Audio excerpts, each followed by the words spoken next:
नमस्कार, आपके साथ मैं रोहित कुमार। आप न्यूज फॉर नेशन पर इस वक्त की बड़ी खबर आ रही है दिल्ली से सटे हुए गुरुग्राम की, जहां पर शरद यादव जो वरिष्ठ नेता थे, जदयू के पूर्व राष्ट्रीय अध्यक्ष रह चुके थे, कई बार लोकसभा और राज्यसभा में बतौर सांसद उन्होंने जो है अपनी बेबाकी से जो है अपने दमखम का जो है प्रदर्शन किया। उन्होंने अंतिम सांस ली है। दरअसल गुरुग्राम के फोर्टिस अस्पताल में जो है उन्होंने 75 साल की आयु में अंतिम सांस ली। उनकी बेटी ने इसकी जानकारी दी है। बेटी ने अपने एक बयान में कहा है कि अब पापा नहीं रहे हैं। आपको बता दें कि शरद यादव का निधन जो है दिल्ली के एक अस्पताल में हुआ, क्योंकि वो बीमार चल रहे थे और अचानक से एक खबर इस वक्त सामने आई है जब दिल्ली से सटे हुए जो गुरुग्राम है वहां पर फोर्टिस अस्पताल है, वहां पर शरद यादव जो है उन्होंने 75 साल की आयु में जो है अंतिम सांस ली। शरद यादव नीतीश कुमार के एक वक्त तक बेहद खास और चुनिंदा उन लोगों में शामिल थे जो नीतीश कुमार के साथ लगातार रहे, लेकिन साल 2016 में अचानक से रिश्ते तल्ख हुए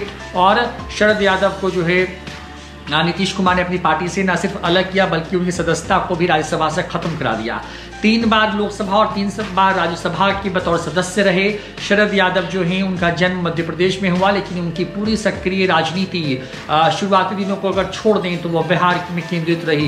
नीतीश कुमार के साथ वो बेहद करीबी लोगों में गिने जाते रहे। हाल के दिनों में उन्होंने जो है खुद को जो है उनकी वो और उनके बेटे जो हैं वो लगातार आरजेडी के साथ नजर आए।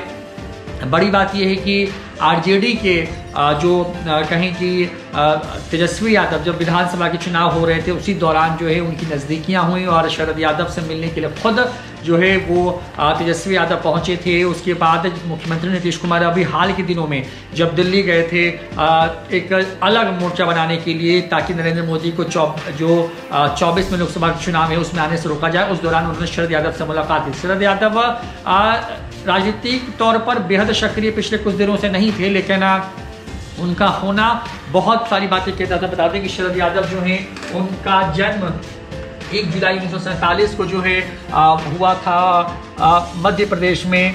उसके बाद उनके परिवार की बात करें तो उनके परिवार में जो है बेटा और बेटी हैं। लगातार जो है शरद यादव उस वक्त सुर्खियों में आया जब उनका दिल्ली वाला बंगला जो है वो जो दिल्ली वाला जो बंगला है उनका वो वहाँ से खाली कराया जा रहा था। 1974 में पहली बार जबलपुर सीट से शरद यादव जो हैं वो बतौर सांसद चुने गए। उसके बाद लोक दल की स्थापना उन्होंने की और उसके जनरल सेक्रेटरी बनाए गए युवा लोक दल। उसके बाद राज्यसभा के लिए 1986 में चुने गए। 1989-91 में वो 9वीं बार जो है तीसरी बार जो है ये बादून कॉन्स्टिट्यूंसी है वहाँ से लोकसभा के लिए चुने गए। उसके बाद की अगर बात करें तो लगातार खास करके तब जब वो यूनियन कैबिनेट मिनिस्टर बनाए गए, सिविल एविएशन डिपार्टमेंट के, फिर श्रम विभाग के मंत्री बनाए गए। उसके बाद यूनियन कैबिनेट मिनिस्टर बनाए गए वो कंज्यूमर अफेयर्स के, food and public distribution department के बनाए गए। साल 2004 में वो एक बार फिर से राज्यसभा के लिए जो है वो मनोनीत किए गए। 2006 से 9 के बीच में उन्होंने अलग अलग चीज़ों का जिम्मा संभाला। उसके बाद जो है शरद यादव जो है सक्रिय तौर पे नज़र आते रहे और मधेपुरा जो बिहार में पड़ता है वहाँ से वो जो है चुनाव में लोकसभा का चुनाव जो 15वीं लोकसभा था वहाँ से जीत करके गए।